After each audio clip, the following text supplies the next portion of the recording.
എല്ലാ സ്നേഹം നിറഞ്ഞ കൂട്ടുകാർക്കും മറ്റൊരു വീഡിയോയിലേക്ക് ഹാർദമായ സ്വാഗതം.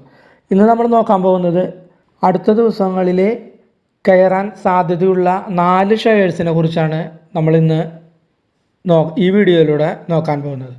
നമ്മുടെ ആദ്യത്തെ ഷെയറാണ് ഫിനോലെക്സ് ഇൻഡസ്ട്രീസ്.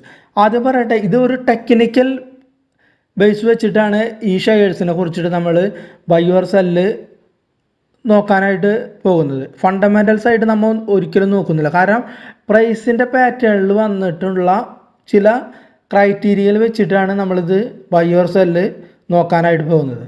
അപ്പോൾ ഫണ്ടമെൻ്റൽ നോക്കുന്നില്ല. പിന്നത്തെ കാര്യം എന്ന് വെച്ചാൽ ഇതൊരു എഡ്യൂക്കേഷൻ പർപ്പസിന് വേണ്ടി മാത്രം ഉപയോഗിക്കുന്ന ഒരു വീഡിയോ ആണ്. അതായത് ഒരു റേഞ്ച് കഴിഞ്ഞാൽ ഒരു ഷെയർ എങ്ങനെ ഉയരാം, ഏത് വരെ താഴാം, ഏത് ലെവലിലാണ് അത് ശ്രദ്ധിക്കേണ്ട ലെവൽസ് എന്നൊക്കെ പഠിക്കാനായിട്ട് ചെയ്യുന്ന ഒരു വീഡിയോ വേണ്ടി മാത്രമായിട്ട് ഇതിനെ കാണുക. അപ്പോൾ ഫിനോലെക്സ് ഇൻഡസ്ട്രീസിൽ നമ്മുടെ ആദ്യത്തെ ഷെയർ നമുക്ക് ഈ ചെറിയ ഏരിയ ആദ്യം നോക്കാം. ഒരു ഷെയർ നമ്മൾ എടുക്കുമ്പോൾ അല്ലെങ്കിൽ ഒരു ബ്രേക്ക് ഔട്ട് അല്ലെങ്കിൽ ഒരു ബൈ ഏരിയയിൽ നമ്മൾ എടുക്കുമ്പോൾ അതിൽ നമ്മൾ കുറേ കാര്യം ഒന്നില്ലെങ്കിൽ അത് നമ്മൾ സ്വിംഗ് ട്രേഡിങ്ങിന് വേണ്ടി മാത്രം ഉപയോഗിക്കുമ്പോൾ അത് നമുക്ക് 1 അവറിൻ്റെ ചാർട്ടുള്ളൂ. സ്വിംഗ് നമുക്ക് എല്ലാവർക്കും അറിയാമെന്ന് വിചാരിക്കുന്നു. അതായത് നമുക്ക് 2-3 ദിവസത്തേക്ക് വേണ്ടി. അപ്പോൾ ഒരു 1 അവറിൻ്റെ ചാർട്ടാണ് നമ്മൾ അതിന് വേണ്ടി ഉപയോഗിക്കുന്നത്. നമുക്ക് ഒരു മീഡിയം ടൈമിലേക്ക് വേണ്ടി ഉപയോഗിക്കുമ്പോൾ, അതായത് ഒരു മാസത്തിന് ആ റേഞ്ചിനുള്ളിൽ പ്രോഫിറ്റ് എടുക്കാനായിട്ട് നമ്മൾ ഒരു ഷെയർ എടുക്കുമ്പോൾ അത് നമ്മൾ ഇൻട്രാഡേ ചാർട്ട്, അതായത് ഒരു ക്യാൻഡിൽ വരുന്നത് ഒരു ദിവസത്തെ ചാർട്ട് ക്യാൻഡിലായിരിക്കും. ഒരു ദിവസത്തെ വിലയായിരിക്കണം ഒരു ക്യാൻഡിൽ എന്ന് പറയുന്നത്. നമ്മൾ ആദ്യം പറഞ്ഞതെന്ന് വെച്ചാൽ ഒരു ക്യാൻഡിൽ 1 മണിക്കൂറിൻ്റെ ആയിരിക്കണം. ഇനി നമ്മൾ മീഡിയം ടു അതിനും ശേഷമാണെങ്കിൽ വീക്കിലി ക്യാൻഡിൽ എടുക്കാം. അത് വീക്കിലി ആകുമ്പോൾ ഒരാഴ്ചയിൽ വരുന്ന വിലകളെ പ്രതിനിധാനം ചെയ്യുന്ന ഒരു ക്യാൻഡിൽ ഒരു ആഴ്ചയിലായിരിക്കണം. അപ്പോൾ ഇതിൽ നമ്മൾ ഒരു ചെറിയ ടൈം പീരീഡ് ഇപ്പോൾ നോക്കാം. ഇപ്പോൾ നമുക്ക് നോക്കിയാൽ ഈ ചാർട്ടിൽ നമ്മൾ നോക്കിയാൽ എന്താണ് നമുക്ക് കാണാൻ സാധിക്കുന്നത്? ഇവിടെ നമുക്ക് അറിയാൻ പറ്റും. ഇവിടെ ഈ ഏരിയയിൽ ഒരു റെസിസ്റ്റൻസ് ഉണ്ടായിരുന്നു. ആ റെസിസ്റ്റൻസ് ബ്രേക്ക് ചെയ്തു. അതിനുശേഷം ഒരു 5-6 ദിവസം ഒരു കൺസോളിഡേഷൻ, ഇവിടെ ഒരു കൺസോളിഡേഷൻ. അതിനുശേഷം ഈ ഷെയർ ഒരു വലിയൊരു ഗ്രീൻ ക്യാൻഡിലോടുകൂടി കയറിപ്പോയത്. അപ്പോൾ ഈ ആദ്യത്തെ ഇവിടെ ഒരു റെസിസ്റ്റൻസും കൂടിയും ഇത് ബ്രേക്ക് ചെയ്തിട്ടുണ്ട്. ഇവിടെ ഒരു റെസിസ്റ്റൻസും കൂടി ഈ റെസിസ്റ്റൻസ് ബ്രേക്ക് ചെയ്തപ്പോൾ ഒരു വലിയൊരു ഗ്രീൻ ക്യാൻഡിലാണ്. അതിൽ നല്ല വോളിയം ഉണ്ട്. ഈ ഏരിയയിൽ നമ്മൾ ഈ കൺസോളിഡേഷൻ ഈ ഏരിയയിലും അത്യാവശ്യം വോളിയം ഉണ്ട്. അപ്പോൾ ഇത്രയുമാണ് ഇത്രയും ഏരിയയിൽ നമ്മൾ നോക്കിയപ്പോൾ കണ്ട ചാർട്ടിൽ വന്ന കാര്യങ്ങൾ. ഈ ഏരിയ മാത്രമാണ് നമ്മൾ നോക്കിയിട്ടുള്ളത്. അപ്പോൾ അത്രയും കാര്യങ്ങൾ വന്നിട്ടുണ്ട്. അപ്പോൾ ഒരു കൺസോളിഡേഷൻ കഴിഞ്ഞിട്ട് ഇത് കയറാനായിട്ട് നിൽക്കുക. അപ്പോൾ ഇനി വരും ദിവസങ്ങളിൽ ഇന്നത്തെ ഹൈ, അതായത് ഇതിൻ്റെ ഈ ഹൈ ബ്രേക്ക് ചെയ്തിട്ട് ഒരു ക്ലോസിങ് നടക്കുകയാണെങ്കിൽ നമുക്കൊരു അപ്സൈഡ് പ്രതീക്ഷയുണ്ട്. അതായത് 263 മുകളിൽ ഒരു ക്ലോസിങ് കിട്ടുകയാണെങ്കിൽ നമുക്കൊരു അപ്സൈഡിലേക്ക് ഇതുണ്ട്. 263 ഈ റേഞ്ചിന് മുകളിൽ ക്ലോസിങ് നമുക്ക് കിട്ടണം. 263 ക്ലോസിങ്. അതിന് മുകളിൽ ഒരു വലിയൊരു ഗ്രീൻ ക്യാൻഡിൽ വന്നിരിക്കണം. നമുക്ക് ഈ കൺസോളിഡേഷൻ്റെ താഴെ ആയിരിക്കണം നമ്മൾക്ക് SL വെക്കേണ്ട പോയിന്റ്. കാരണം ഇവിടെ ഒരു കൺസോളിഡേഷൻ വന്നതുകൊണ്ട് ഇതിന് താഴെ നമുക്കൊരു SL വെക്കേണ്ടി വരും. അത് നമുക്കൊരു 242 ഏരിയ വയ്ക്കാം. 242. അപ്പോൾ ഇൻട്രാഡേ നമ്മൾ നോക്കുമ്പോൾ ഇവിടെ ഈ 242 നല്ലൊരു സപ്പോർട്ട് ഉള്ളതുകൊണ്ട് നമ്മൾ അവിടെ ഒരു SL ക്രിയേറ്റ് ചെയ്ത് ഇതിന് മുകളിൽ നമുക്ക് ഒരു ബൈ എൻട്രി ആണ്. നമ്മൾ ഇത്രയും ഏരിയ നോക്കിയപ്പോൾ നമുക്ക് കണ്ട ഒരു വസ്തുത. അപ്പോൾ നമ്മൾ ഈ ചാർട്ട് നമ്മൾ നോക്കുന്നത് ഒരു ഇൻട്രാഡേ ബേസ് വെച്ചിട്ടുള്ള ചാർട്ടാണ്. ഇൻട്രാഡേ ആണ് ഈ ചാർട്ട് നമ്മൾ. ഇനി നമുക്ക് ഈ ചാർട്ടിനെ കുറച്ചും കൂടി ചെറുതാക്കാം. ഈ കാര്യങ്ങൾ നമുക്ക് ഒരു ചാർട്ട് പാറ്റേൺ നോക്കുക. നമുക്ക് ഇനി വീക്കിലിയും എല്ലാം നോക്കാനുണ്ട്. അപ്പോൾ ഇതൊന്ന് ചെറുതാക്കി നോക്കാം നമുക്ക്. ഓക്കെ. അപ്പോൾ ചെറുതാക്കി നോക്കുമ്പോൾ ഇവിടെ ഇന്ന് വന്നിരിക്കുന്ന പോയിന്റ് നമ്മൾ നോക്കിയാൽ 259.95, 260 ഇന്നത്തെ ക്ലോസ് റേറ്റ്. ഇന്നത്തെ ക്ലോസ് റേറ്റ് എന്ന് പറയുന്നത്. അപ്പോൾ നമുക്ക് ഇത് നമുക്ക് ഇങ്ങനെ ഒന്ന് വരച്ച് നോക്കിയിട്ട് ഇതിൻ്റെ കുറച്ച് താഴത്തേക്ക് വയ്ക്കിയത്. ഈ റേഞ്ചിൽ വരെ, അതായത് മെയിനായിട്ട് പ്രീവിയസ് റെസിസ്റ്റൻസ് വന്നതിൻ്റെ അവിടെ വരെ ഇന്ന് വന്ന് പോസ് ചെയ്ത് നിൽക്കുകയാണ്. അപ്പോൾ നാളെ എന്തു സംഭവിക്കുമെന്ന് നമുക്ക് പറയാനായിട്ട് കഴിയില്ല. അപ്പോൾ അങ്ങനെ പറയാനായിട്ട് കഴിയാത്തടത്തോളം കാലം നമുക്ക് ഇതിന് മുകളിൽ ഒരു ക്ലോസിങ് നടന്നിട്ടുണ്ടെങ്കിൽ ഈ പ്രീവിയസ് ഇവിടുത്തെ റെസിസ്റ്റൻസും ബ്രേക്ക് ചെയ്യും. അപ്പോൾ ഒരു അപ്സൈഡ് മൊമെൻറ്റം ഇതിൽ കിട്ടും. അതുവരെ നമ്മൾ വെയിറ്റ് ചെയ്യുക. അപ്പോൾ നാളെ ഇപ്പോൾ ഇവിടെയൊക്കെയാണ് ഓപ്പണിങ് അല്ലെങ്കിൽ ഇവിടെയൊക്കെയാണ് ക്ലോസിങ് എന്ന് വെച്ചാൽ ഇതിൻ്റെ ഉള്ളിലാണെങ്കിൽ നമുക്കൊന്നും ചെയ്യാനില്ല, വെറുതെ മിണ്ടാതിരിക്കുക, കളി കണ്ടിരിക്കുക എന്നത് മാത്രമാണ് ഇതിൽ കാണാനുള്ള ഒരു പോംവഴി. അപ്പോൾ ഇതിന് മുകളിൽ ഇടയിൽ ഇന്നത്തെ കയ്യിന് മുകളിലാണെങ്കിൽ നമ്മൾ നേരത്തെ പറഞ്ഞ പോലെ നമുക്കൊരു ബൈ എൻട്രിയും ഇവിടെ നമുക്കൊരു എസ് എല്ലും വയ്ക്കാം. ഇവിടെ നമ്മൾ എസ് എൽ വയ്ക്കാൻ തീരുമാനിക്കുന്നത് എന്തെന്ന് വെച്ചാൽ ഇവിടെ കണ്ട, ഇവിടെ നോക്കിയാൽ ഇവിടെ ഈ റെസിസ്റ്റൻസ് ആയിരുന്നത് അല്ലേ, ഇവിടെ ഈ റെസിസ്റ്റൻസ്, ഇവിടെ ഒരു റെസിസ്റ്റൻസ് ഉണ്ടായിരുന്നു കണ്ട. ഒരു 7-8 ക്യാൻഡിൽ 7-8 ദിവസം ഇവിടെ ട്രേഡ് ചെയ്തിട്ട് കയറാൻ പറ്റാണ്ട് വേറെ താഴ്ന്നിട്ട് വീണ്ടും ആണ് കയറിയിട്ടുള്ളത്. വീണ്ടും കയറിയിട്ട് വീണ്ടും അത് പോസ് ചെയ്തത്. അപ്പോൾ ഈ റേഞ്ചാണ് നമുക്കൊരു ചെറിയൊരു സ്റ്റോപ്പ് ലോസ് ഇടേണ്ട ഒരു ഏരിയ. അതുകൂടാതെ നമുക്ക് മറ്റൊരു റേഞ്ചും കൂടി നമുക്ക് ഇതിൽ കാണാനുണ്ട്. പക്ഷേ അത് നമ്മൾ സ്റ്റോപ്പ് ലോസ് വയ്ക്കുമ്പോൾ അതൊരു വൈഡ് റേഞ്ച് സ്റ്റോപ്പ് ലോസ് എങ്കിൽ കൂടിയും മനസ്സിലാക്കാനായിട്ട് നമുക്ക് 6 ലൈനും കൂടിയും ഒന്ന് മാർക്ക് ചെയ്ത് നോക്കാം. അതായത് ആ ലൈൻ എന്ന് വെച്ചാൽ നമുക്ക് ഇവിടെ കണ്ട, ഇവിടെ ഒരു റേഞ്ച് ബിൽഡപ്പ് ചെയ്തിട്ടുണ്ട് കണ്ട, ഇവിടെ ഒരു റേഞ്ച് ബിൽഡപ്പ് ചെയ്തിട്ടുണ്ട്. നമുക്ക് ഈ റേഞ്ച് ബിൽഡപ്പ് ചെയ്തതിൻ്റെ ഹൈയും ലോയും കൂടിയിട്ട് ഒന്ന് മാർക്ക് ചെയ്തിട്ട് അവിടെ നമുക്കൊരു ലൈൻ വരച്ചു കൊടുക്കാം. ഓക്കെ, അപ്പോൾ ഇതാണ് ഇതിൻ്റെ ഒരു ഹൈ വരുന്ന ഏരിയ പോർഷൻ, ഇവിടെയുമാണ് ലോ വരുന്നത് വരുമ്പോൾ കേട്ടോ. ഇതൊരു ബോക്സ് ടൈപ്പ്, അതായത് ഇതിൻ്റെ ഹൈയും ലോയും തമ്മിൽ ഒരു മാർക്ക്, ഈ റേഞ്ചിൻ്റെ ഉള്ളിൽ ഇവിടെ കുറച്ച് ക്യാൻഡിൽസ് വന്നതിൻ്റെ ഹൈയും ലോയും നമ്മൾ മാർക്ക് ചെയ്തു, അത്രേ ഉള്ളൂ ഇവിടെ ചെയ്ത്. ഇനി നമ്മൾ ചെയ്യാനുള്ളത് ഈ ഹൈയും ലോയും മാർക്ക് ചെയ്ത ഈ ഏരിയ ഇതൊന്ന് വലിച്ച് ഇങ്ങോട്ട് കൊണ്ടുവരാം. നമുക്ക് ഈ റേഞ്ച് വയ്ക്കാം. ഓക്കെ, നമ്മൾ ഇങ്ങോട്ട് കൊണ്ടുവരാം. അപ്പോൾ ഈ റേഞ്ച് കണ്ടോ, ഇവിടെയും ഈ റേഞ്ച് എന്നാണ് ഇവിടെയും ആക്ട് ചെയ്തിട്ടുള്ളത്. ഇവിടെയും ഏകദേശം ഈ റേഞ്ച് തന്നെയാണ് സപ്പോർട്ട് റെസിസ്റ്റൻസും ആയിട്ട് ആക്ട് ചെയ്തിട്ടുള്ളൂ. അപ്പോൾ ഇനി നമുക്ക് നോക്കാനുണ്ടെങ്കിൽ നമ്മൾ ഇവിടെ ഒരു സപ്പോർട്ട് പോയിന്റ് കണ്ടു. ഇനി കുറച്ചും കൂടി റിസ്ക് എടുക്കാൻ താല്പര്യമുള്ളവർക്ക് ഇവിടെയും വേണമെങ്കിൽ നമുക്കൊരു എസ് എൽ കീപ്പ് ചെയ്യാവുന്നതാണ്. കുറച്ചും കൂടി റിസ്ക് എടുക്കാൻ താല്പര്യമുള്ളവർക്ക് ഇവിടെയും ഒരു എസ് എൽ, മേ ബി ചിലപ്പോൾ ഈ സപ്പോർട്ട് ബ്രേക്ക് ആവുകയാണെങ്കിൽ അടുത്ത ഒരു സപ്പോർട്ട് ഏരിയ ആണ് ഇവിടെ ആയിട്ട് വരാം. അപ്പോൾ ഇത്രയുമാണ് നമ്മൾ ഒരു ഇൻട്രാഡേ ചാർട്ടിൽ വന്ന കാര്യങ്ങൾ. ഇനി നമുക്ക് ഇതിനെ ഒരു വീക്കിലി ചാർട്ട് വ്യൂയിലേക്ക് ഒരു കൺവേർട്ട് ചെയ്ത് നോക്കാം. അപ്പോൾ ഇവിടെ നമുക്ക് വീക്കിലി ചാർട്ടിൽ വരയ്ക്കും. ഓക്കെ, അപ്പോൾ നമ്മൾ ആ വരച്ച ലൈൻസൊക്കെ അവിടെ നമുക്ക് നിർത്തിക്കോട്ടെ, അത് നമുക്ക് മാറ്റേണ്ട കാര്യമില്ല. അപ്പോൾ ഇവിടെ നമുക്ക് നിൽക്കാം.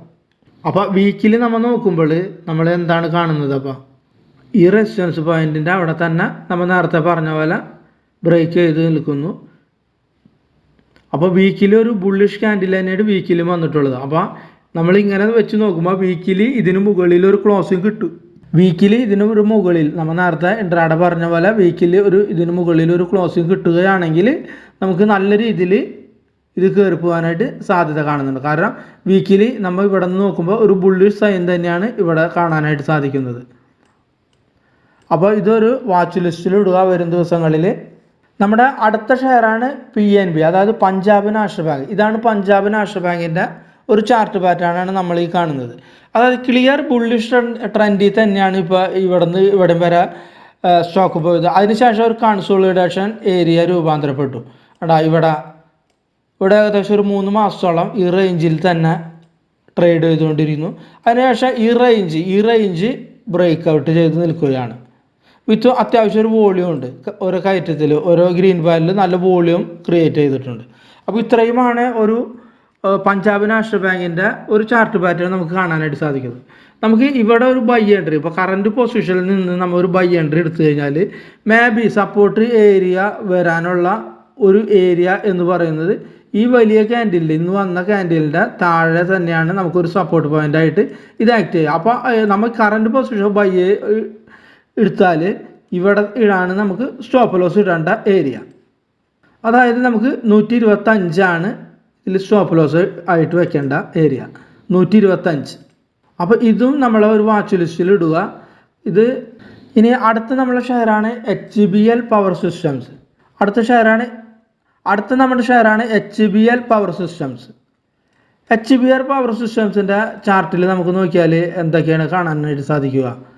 നമുക്ക് കാണാനായിട്ട് സാധിക്കുക നല്ല രീതിയിലൊരു ബുള്ളിഷ് ചാർട്ടിൽ പോയിട്ട് അവിടെ നിന്ന് ചെറുതായിട്ടൊന്ന് താഴ്ന്നു. അതിനുശേഷം ഒരു കൺസോളിഡേഷൻ വന്നു. ഇവിടെ കണ്ട ഒരു 10-12 ദിവസം ഒരു കൺസോളിഡേഷൻ വന്നു. അതിനുശേഷം ഒന്ന് കയറി ഒരു വലിയൊരു ലാസ്റ്റ് ഗ്രീൻ ക്യാൻഡിൽ വിത്ത് അത്യാവശ്യം നല്ല വോളിയവും ഉണ്ട്. അപ്പോൾ വരും ദിവസങ്ങളിൽ നമുക്കും ഇതിലും ഒരു അപ്സൈഡ് മൊമെൻറ്റ് നമുക്ക് പ്രതീക്ഷിക്കാം. പക്ഷേ നമ്മളെ SL പോയിന്റ് വരുന്ന ഏരിയ എന്ന് പറയുന്നത് ഈ കൺസോളിഡേഷൻ്റെ താഴെയാണ് SL പോയിന്റ്. അതായത് നമുക്ക് ഇവിടെ 438 നമുക്കൊരു SL ക്രിയേറ്റ് ചെയ്യാം. അത്രയും റിസ്ക് എടുക്കാൻ താല്പര്യമില്ലാത്തവർക്ക് ആണെങ്കിൽ ഈ ലാസ്റ്റ് ക്യാൻഡിലിൻ്റെ താഴെ, അതായത് 452 അല്ലെങ്കിൽ 453 നമുക്കൊരു SL ആയിട്ട് ക്രിയേറ്റ് ചെയ്യാവുന്നതാണ്. കറൻറ്റ് പൊസിഷനിൽ നിന്ന് ബൈ എടുത്താൽ ഇതൊരു ബൈ എൻട്രി SL പോയിന്റ് ആയിട്ട് ക്രിയേറ്റ് ചെയ്യാം. ഇവിടെയും SL ആയിട്ട് ക്രിയേറ്റ് ചെയ്യാം. മേ ബി ഇതിൽ നമുക്ക് ഒരു ഏകദേശം ഈ റേഞ്ച് വരെ നമുക്കൊരു ടാർഗറ്റ് ഇമ്മീഡിയറ്റ് ആയിട്ട് കിട്ടാനായിട്ട് വകുപ്പുണ്ട്. ഏകദേശം ഒരു 528-530 വരെ ഈസി ആയിട്ട് പോകാനായിട്ട് സാധ്യതയുണ്ട്. നമ്മൾ ഇതിൽ ശ്രദ്ധിക്കേണ്ട മറ്റൊരു പോയിൻറ്റ്സ് നമുക്ക് ഒന്നും കൂടി വാച്ച് ചെയ്ത് നോക്കാം. അതായത് ഇവിടെ നമുക്കൊരു ലൈൻ ഇങ്ങനെ വരച്ചെടുത്താൽ എങ്ങനെയുണ്ടാകുക? കാരണം എന്താണെന്ന് വെച്ചാൽ ഇവിടെ ഒരു ലോ ക്രിയേറ്റ് ചെയ്തത് അത് ഇവിടെ ടച്ച് ചെയ്തു, ഇവിടെ ഒരു ലോ ക്രിയേറ്റ് ചെയ്ത് അത് ഇവിടെ ടച്ച് ചെയ്തിട്ടുണ്ട്. അപ്പം മേ ബി ഇതും നല്ലൊരു സപ്പോർട്ട് പോയിൻ്റാണ്. ഇത് സ്റ്റോപ്പ് ലോസ് ഇടേണ്ട പോയിൻ്റ് അല്ല, ഒന്ന് കാണാനായിട്ട്, അതായത് കാര്യങ്ങൾ പഠിക്കാനായിട്ട് വേണ്ടി പറയുന്നത് എന്ന് മാത്രമേ ഉള്ളൂ. കണ്ട, ഇതും ഈ ലൈനും നമ്മളൊരു വാച്ച് ചെയ്യേണ്ട ഒരു പോയിൻറ്റ്സ് ആണിത്. അതായത് ലോങ് ടേമിലേക്കോ അല്ലെങ്കിൽ ഇത് നല്ല രീതിയിൽ ഹോൾഡിംഗ് ഉള്ളവരൊക്കെ ആണെങ്കിൽ, ഹോൾഡിംഗ് ആരെങ്കിലും കയ്യിലൊക്കെ ഉണ്ടെങ്കിൽ ഈ റേഞ്ച്, അതായത് ഈ 375 റേഞ്ച് എന്ന് പറഞ്ഞിട്ട് നല്ലൊരു മേജർ സപ്പോർട്ട് സോണാണിത്. അപ്പോൾ ഇതിന് താഴെ എങ്ങാനും ഇത് ക്ലോസ് ചെയ്യുകയാണെങ്കിൽ വീണ്ടും ഇതിൻ്റെ സ്ട്രക്ചർ ആകെ മാറും. കാരണം നമുക്കറിയാലോ ഇവിടെ ഇത് ടച്ച് ചെയ്തു വലിച്ചു കയറ്റി, ഇവിടെ ഇത് ടച്ച് ചെയ്തു വീണ്ടും വലിച്ചു കയറ്റി. അപ്പോൾ ഇത്രയും കാര്യങ്ങളാണ് HBL പവർ സിസ്റ്റംസിൽ പറയാനുള്ളത്. ഇനി അടുത്ത് നമ്മളെ നോക്കാനുള്ള ഷെയറാണ് VEDL. നമുക്ക് നോക്കാം VEDLൻ്റെ ചാർട്ട് നമ്മളിപ്പോൾ കാണാൻ പോകുന്നത്. അതായത് VEDL നമ്മൾ നോക്കിയാൽ മെയിൻ ഒരു റെസിസ്റ്റൻസ് ബ്രേക്ക് ചെയ്ത് നിൽക്കുകയാണ്. മെയിൻ ഒരു റെസിസ്റ്റൻസ് ബ്രേക്ക് ചെയ്ത് നിൽക്കുന്നു.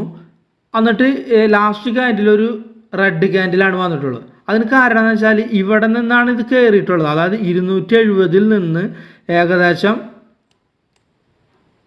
308 വരെ, 270 നിന്ന് ഏകദേശം 308 വരെ അത് പോയി. അപ്പോൾ ഏകദേശം 38 പോയിൻ്റ് ഇട്, അതായത് 38 പോയിൻ്റ് ഇട് പെട്ടെന്ന് ഒരു ഇമ്മീഡിയറ്റ്, അതായത് 2 ക്യാൻഡിലുകൊണ്ട് 38 പോയിൻ്റ് ഇമ്മീഡിയറ്റ് അത് പോയത്. അതായത് ഇവിടെ നിന്ന് ഇത് കയറി പോയപ്പോൾ ഏകദേശം 15% ഇമ്മീഡിയറ്റ് ആയിട്ട് കയറി. അപ്പോൾ ഒന്ന് വിശ്രമിക്കാൻ അല്ലെങ്കിൽ ഒരു പോസ് ചെയ്യാനാണ് ഇവിടെ ഒരു റെഡ് ക്യാൻഡിൽ വന്നിട്ടുള്ളത്. അപ്പോൾ ഇതിലൊരു ബൈ എൻട്രി ഇപ്പം അനുയോജ്യമല്ല. കാരണം ഇത്രയും കയറി പെട്ടെന്ന് ഇമ്മീഡിയറ്റ് ആയിട്ട് ഇങ്ങനെ കയറിയതുകൊണ്ട് ഒരു ലാഭമെടുപ്പ് നടപ്പാം. അത് ചിലപ്പോൾ മേ ബി ഇവിടെ വരെയൊക്കെ വന്നുകൂടാന്നില്ല. ഇവിടെ വന്ന് ഇങ്ങനെ തത്തി കളിച്ച് ചിലപ്പോൾ ഇങ്ങനെയൊക്കെ നിന്ന് അല്ലെങ്കിൽ രണ്ടാമത്തെ ഇവിടെയൊക്കെ നിന്നിട്ട് വീണ്ടും കയറാം. അപ്പോൾ വീണ്ടും അടുത്ത കയറ്റത്തിന് വേണ്ടിയിട്ട് നമ്മൾ വെയിറ്റ് ആൻഡ് വാച്ച് എന്നാണ് ഇതിൽ പറയാനുള്ളത്. ഇപ്പോൾ ഒന്നുമില്ല, പക്ഷേ നമ്മളെ വാച്ച് ലിസ്റ്റിൽ ഇടേണ്ട ഷെയർസാണ്. പക്ഷേ ഇപ്പോൾ ഓടിച്ചതിൽ എൻട്രി എടുക്കേണ്ട കാര്യമില്ല. ഇനി നമ്മൾ ഈ ലൈൻ വരച്ചിട്ടുണ്ടല്ലോ, ഈ ലൈൻ എന്ന് പറയുന്ന, അതായത് 290 എന്ന് പറയുന്ന ഈ ലൈനിൽ താഴെ ഒരു റെഡ് ക്യാൻഡിൽ വരികയാണെങ്കിൽ ഇത് പിന്നെ ബൈ എൻട്രിക്ക് പരിഗണിക്കേണ്ട കാര്യമില്ല. ഇതിന് താഴെ ഒരു റെഡ് ക്യാൻഡിൽ വരണമെങ്കിൽ പിന്നെ സ്ട്രക്ചർ മാറും, പിന്നെ ഇത് ബൈ എൻട്രി ഇല്ല. പക്ഷേ ഈ 290 താഴേക്ക് വരാതെ ഈ ഏരിയയിൽ നിന്നിട്ട് ട്രേഡ് ചെയ്തിട്ട് വീണ്ടും ഇതിൽ ഹൈയിലേക്ക് പോകുമ്പോൾ ആണ് നമുക്ക് ഇതിൽ ബൈ എൻട്രി ഉള്ളത്. പ്രത്യേകം ശ്രദ്ധിക്കണം, അത് പ്രത്യേകം നോട്ട് ചെയ്യണം. ഇപ്പോൾ ഓടിച്ചൊന്ന് ബൈ ചെയ്യേണ്ട കാര്യമില്ല. വെയിറ്റ് ആൻഡ് വാച്ച് എന്ന് പറയുമ്പോൾ 2 കാര്യങ്ങൾ ശ്രദ്ധിക്കണം. ഒന്നാമത്തെ കാര്യം എന്ന് വെച്ചാൽ ഈ ലൈനിൽ താഴെ ഒരു റെഡ് ക്യാൻഡിൽ വരികയാണെങ്കിൽ ഇതിലൊന്നും ചെയ്യാനില്ല, ഇതിൽ മാറുക. ഈ വലിയ ഇതിൻ്റെ ഹൈയും ഇതിനുള്ളിൽ ട്രേഡ് ചെയ്തിട്ട് വീണ്ടും ഇതിന് മുകളിലേക്ക് ഒരു ഗ്രീൻ ക്യാൻഡിൽ വന്നാൽ മാത്രമേ നമുക്ക് ഇവിടെ ഒരു ബൈ എൻട്രി ഉള്ളൂ. ഇപ്പോൾ ഒരു ബൈ എൻട്രി ഇല്ല, പക്ഷേ നമ്മൾ വാച്ച് ലിസ്റ്റിൽ ഇട്ട് വെക്കുക ഈ ഷെയർ. അപ്പോൾ ഇത്രയുമാണ് ഒരു 4 ഷെയർസിനെ കുറിച്ച് പറയാനുള്ള കണ്ടീഷൻസ് ഒത്തു വന്നത്. അപ്പോൾ ഈ വീഡിയോ എല്ലാവർക്കും ഇഷ്ടപ്പെട്ടു എന്ന് കരുതുന്നു. ഇഷ്ടപ്പെട്ടിട്ടുണ്ടെങ്കിൽ ലൈക്ക് ചെയ്യുക, ഷെയർ ചെയ്യുക, മറ്റുള്ളവർക്കൊന്ന് ഷെയർ ചെയ്യാനുള്ള ഒരു സന്മനസ്സും കൂടി കാണിക്കുക. അപ്പോൾ എല്ലാവർക്കും നന്ദി, നമസ്കാരം.